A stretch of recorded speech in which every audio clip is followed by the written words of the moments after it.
कि किसी ने कहा कि असदुद्दीन ओवैसी की गर्दन को काट देंगे। मेरी गर्दन की फिक्र मत करो, मेरी गर्दन की फिक्र मत करो। मैंने तो अशहदु अल्ला इलाहा इल्लल्लाह व अशहदु अन्ना मुहम्मद रसूलुल्लाह कहकर अपनी जान को अपने रब के हवाले कर चुका हूं।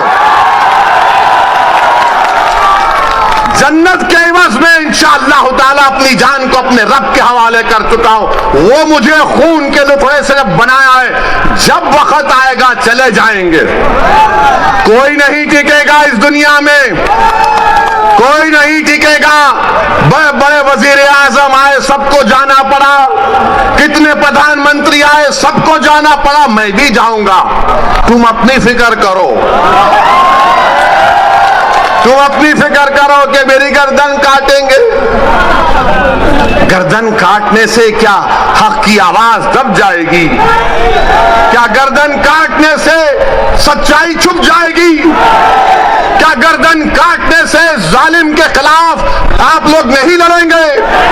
क्या गर्दन काटने से आप मजलूमों का साथ नहीं देंगे? क्या गर्दन कट जाने से आप इन जालिमों के खिलाफ एक शीशा पिलावी दीवार नहीं बनेंगे? आपको बनना है। और मैं इन लोगों से कह रहा हूं कि ये जान से मारने की धमकी मुझे मत दो। मैं जब 12 साल की उम्र का था, जब से अपने घर के सामने ये संघ परिवार के लोग हमारे घर के पास आकर नारे लगाते थे। मेरे छोटे भाई अकबर भी इसको जानते हैं, जिस पर हमारे घर के सामने आते थे और नारा लगाते थे कि मुसलमान खबरस्तान या पाकिस्तान। 15-20 लोग आते थे, हमारे एक ताया थे, वो जब भागते थे तो पूरी अपनी चप्पलें छोड़कर भाग जाते थे। मेरी गर्दन की अहमियत मत करो, भारत की फिक्र करो। भारत असदुद्दीन ओवैसी से बड़ा है। भारत का कंपोजिट कल्चर हमारा कीमती खजाना है, इसकी हिफाजत करो। ये जो धर्म संसद में मुसलमानों के खिलाफ नरसिम्हार की जो बात कर रहे हैं, उनके खिलाफ तो कोई बोलो अमित शाह तुम देश के होम मिनिस्टर हो, बोलो नरेंद्र मोदी तुम देश के प्रधानमंत्री हो। तुम क्या मुसलमानों के प्रधानमंत्री नहीं हो? बताओ नरेंद्र मोदी, बताओ अमित शाह, क्या तुम होम मिनिस्टर नहीं हो मुसलमानों के? बताओ कांग्रेसियों, क्या तुम मुसलमानों की हिफाजत का जिम्मा नहीं लिए संविधान के तहत? कोई नहीं बोलेगा। मगर जब इलेक्शन आएगा उत्तर प्रदेश का, तो एक मुसलमान से डर दिखाएगा, एक बीजेपी का डर दिखाकर मुसलमानों को बेवकूफ बनाकर और हासिल करेंगे। मेरे अजीज दोस्तों और बुजुर्गों, मेरी आपसे गुजारिश है कि आज मजलिस हिस्सेदारी की बात कर रही है। मजलिस उत्तर प्रदेश की सियासत में 19% मुसलमानों की हिस्सेदारी की बात कर रही है। अगर मैं हिस्सेदारी की बात कर रहा हूं तो Samajwadi party, BSP, Congress, BJP, RLD, सबके पेट में दर्द शुरू हो जाता है। क्यों दर्द शुरू होता है? वो नहीं चाहते कि मुसलमान बराबरी पर आ जाए। वो ये चाहते हैं कि मुसलमान दरी बिछाता रहे, दरी बिछाता रहे, दरी बिछाता रहे।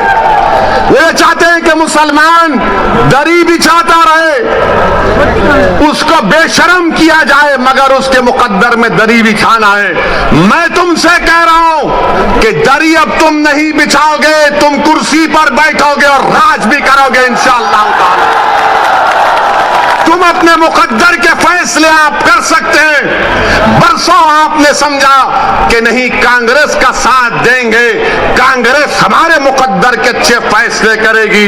कांग्रेस ने क्या दिया हमको? शहादत बाबरी मस्जिद, हाशिमपुरा, मलियाना दिया। तो कभी हमने समाजवादी का साथ दिया। कहा कि मौलाना मुलायम है, मगर मौलाना तो नहीं निकले। अपने यादव परिवार परिवार को आगे बढ़ा किया।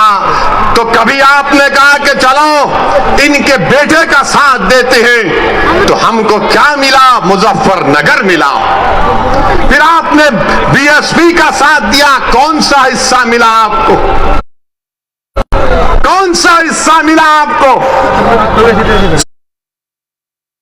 सबसे ज्यादा जेल में उत्तर प्रदेश में अगर अंडर ट्रायल कोई है तो मुसलमान है 28%। सबसे ज्यादा कम ग्रेजुएट है तो मुसलमान है 2%। सबसे ज्यादा प्राइमरी स्कूल में कम पढ़ने वाले बच्चे हैं तो मुसलमान हैं। बताओ ये कब खत्म होगा? यही चीजें जब हम पढ़ते हैं तो मेरी जबान में तेजाबगी पैदा हो जाती है। मेरे अजीज दोस्तों और बुजुर्गों, याद रखो मेरी इस बात को, कामयाबी लिखना ये अल्लाह का काम है, तुम्हारे हाथ में नहीं है। अल्लाह अगर कामयाब करना चाहा तो अल्लाह आपके दिलों में मोहब्बत को डालेगा। मगर मेरी इस बात को याद रख लो, अगर नाइंसाफी का आप खात्मा करना चाहते हैं, मैं सहारनपुर की इस मुबारक और तारीखी सरजमीन में खड़े होकर आपसे हाथ जोड़कर अपील कर रहा हूं कि तुमने 60 साल कांग्रेस का, आरएलडी का, समाजवादी का, बीएसपी का साथ दिया।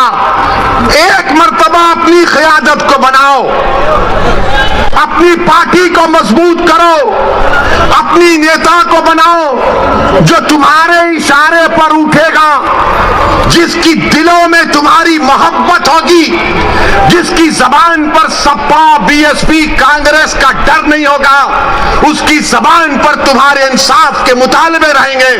वो तब होगा जब आप अपने वोट से मजलिस के उम्मीदवारों को कामयाब करेंगे और लखनऊ में उत्तर प्रदेश की विधानसभा को भिजाएंगे।